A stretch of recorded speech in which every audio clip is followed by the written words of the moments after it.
Thank you for joining us once again on Tissueworld Television. I'm your host, Michael Jackson, and with us now in our studio here at Tissueworld 2019, we have Tomi Amberla, who's from Puru, the Finnish consulting company, and that's probably the only Finnish word that I know. Let's not go Finnish, let's start this interview. Tomi, a pleasure to have you with us in the studio. You presented today at day one of conference on the global pulp shortage, and I guess the big question is the pulp shortage going to continue? What's your view on that, sir? Yes, indeed, and of course at present that might sound a little bit odd as we are seeing right now the record high inventories, but I wanted to convey a message which is a little bit more holistic and with longer term perspective, right. So that we try to see through the current cycle and understand the fundamentals in the fiber world overall, and especially the key rationale on why the price volatility and the market volatility in the market pulp is here to stay. Wow, okay, that's quite a serious point. Yeah, definitely serious, and especially for tissue producers, as we know, because market pulp represents about 70% of their the manufacturing costs of tissue producers, so it's definitely the most important single cost driver for tissue producers, and also in finished goods, taking for instance toilet paper, so it's rough 50% of the total manufacturing cost as per our cost models. So why the volatility then going forward? What's happening? Well, the thing is that in fact the market pulp demand is growing fairly steadily. Yeah. Especially driven by, let's say, global megatrends all over, especially in emerging markets like China, India, what we see for market pulp. However, the supply comes with waves, so to say, or kind of cycles. Yeah. So that at this point, for example, we can see that the project pipeline for new projects in market pulp is very thin. So we are not able to, and we are not going to see new projects coming up big time, one could say, during the next 2 years or so.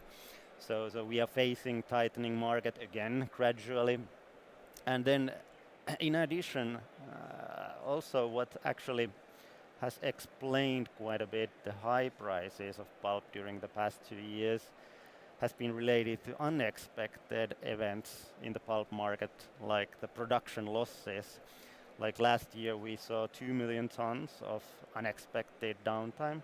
That's quite a large number. Which is a large number because it's almost 5% of the total supply, so you can imagine what impact it makes to the market balance. Wow. And it had a of course big impact on the prices staying on high level last year. But this will remain basically the same. So we see, so for example, in the softwood side, the capacity and the assets are aging. So for instance, the recovery boilers are getting old, so this increases the risk of further production losses, which would be lengthy ones. And then again, in the hardwood side, we see higher average capacity of the assets. So once something happens, once something unexpected happens, so this will have a bigger and bigger impact on the balance. Yeah. And kind of these type of events are definitely here to stay, and they are in addition to this, how supply meets demand fundamentally. So we are going to see these, let's say, black swans. Wow.